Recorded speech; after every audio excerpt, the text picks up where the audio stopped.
Hello అందరికీ welcome back to my channel cabs little world. మేమైతే నిన్న ఆర్మూర్ స్టార్ట్ అయ్యాం. హైదరాబాద్ నుంచి ఆర్మూర్కి వెళ్ళడానికి కామారెడ్డి రూట్ అయితే మొత్తం బ్లాక్ అయిపోయింది రోడ్ కట్ అవడంతో. సో మేమున్న ప్లేస్ నుంచి పటంచేరు హైవే నుంచి పిట్లం రోడ్ తీసుకున్నాం. పిట్లం రోడ్ ఎంత బాగుందంటే అసలు మంచి హైవే చూస్తున్నారు కదా, అంత బాగుంది. కానీ మేము పిట్లం రీచ్ అవ్వక ముందే మా డెస్టినేషన్ మళ్ళీ పెట్టేసుకున్నాం. అలా పెట్టంగానే అది రాంగ్ వేలో తీసుకొని వెళ్ళిందనమాట. ఆ ఘాట్ రోడ్ అయితే చాలా అంటే చాలా డేంజరస్ ఉండే. నేను మీకు అప్కమింగ్ స్లైడ్స్లో మీకు వస్తూ ఉంటుంది అనమాట. ఆ మట్టి రోడ్లోకి వెళ్ళిపోయాం. అది మేము చేసిన మైనస్ ఈ జర్నీలో. ఇక్కడ నుంచి మేము చేంజ్ తీసేసుకున్నాం. కొంచెం ముందుకు వెళ్ళాల్సింది, ఈ రోడ్డుకు వచ్చేసాం. ఈ రోడ్డుకు వచ్చిన తర్వాత ఓకే ఇలా ఉంటుందేమో అని కొంచెం ముందుకు వెళ్ళగానే అక్కడ ఆల్రెడీ చెరువు కట్ అయిపోయి ఉందన్నమాట.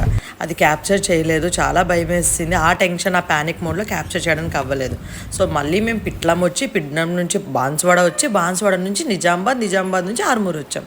సో అలా మాకు ఈ జర్నీ అయితే ఒక అడ్వెంచరస్ ట్రిప్ అయితే అయిందనమాట. వాళ్ళ ఫీలింగ్స్ అడుగుతుంటే ఎడవలేక నవ్వుతున్నారు మా వాళ్ళు.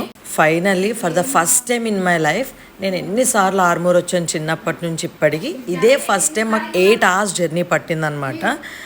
ఇదొక లైఫ్ టైమ్ మెమొరీ అనుకోవచ్చు, ఇంకేదైనా అలా గుర్తుండిపోతుంది. Finally we reach home at 10:30. Bye.